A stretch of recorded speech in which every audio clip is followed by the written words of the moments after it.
Hi, I'm Todd Bergman from Interwest Distribution, one of the trainers here, and just wanted to go over a few tips for experienced tinners and also new tinners that can hopefully help. One of the questions that I get is how can you actually cut on the glass without damaging the glass or even putting a stainless blade on the glass. So what I've got here is an actual blade, actually a carbon blade, to prove a point, with a little piece of plastic core just on the tip. Okay, and when I come even doing a rough cut or anything, this acts pretty much like a wallpaper seam buster or anything like that, but I can actually get it going underneath the film, okay, let the plastic ride along the border,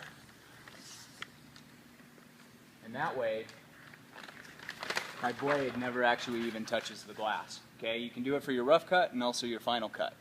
Now moving on to the side glass, I get questions all the time as far as, hey Todd, how can we actually do this? Or I see tinners basically using the factory edge down at the bottom, aligning it first, dropping the window, cutting the top border, and then go ahead and cutting the sides or marking the sides.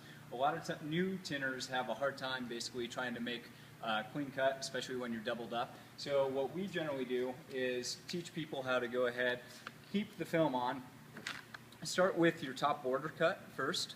Okay? That way, if you do get a jagged edge or anything else, you have room to move the film up, make a secondary cut. Okay? From that point in time, once you're happy with your top border, I can go ahead, fold this back, roll it up, and I can actually even use grease pencil to mark my sides and my bottom, depending on where I want my final cuts to be. Then go ahead, take my templates off to a glass table, and go ahead and take a straight edge around my corners, and I'm good to go and never really touched a blade to the actual glass. Okay?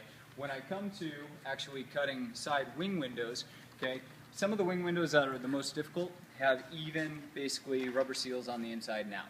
Okay, to do those, generally I like using an NT red dot because they have a finer adjustment on the actual blade track. And if I go out actually just the first click out, okay, what it allows me to do is actually ride the rubber next to the seal against the actual blade holder, like so. Okay, so I never actually really risk cutting into the rubber. So if I lay my film down, feel where it actually starts, drop my blade, okay, go ahead, slide that down, and let the blade actually do the work. What it allows me to do is make a nice clean cut all the way down that edge. Okay, same way, if I need to come back up, I'm just going to drop that back into place, go ahead up to my corner, tear off my film, come back, do my bottom, and you're good to go. A few other quick tips. I always try to utilize a vertical hanging spray board just because anytime you pull a liner, it does attract lint. So having it vertical, not on your back glass when you're trying to remove your liner, can help in reducing contamination. The last thing I wanted to share with you guys, heat guns.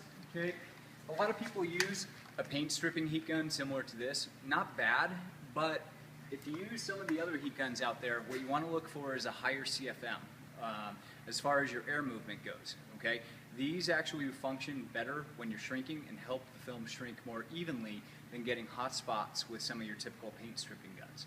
So that's it for this week. Just hope those tips help, and see you in the future.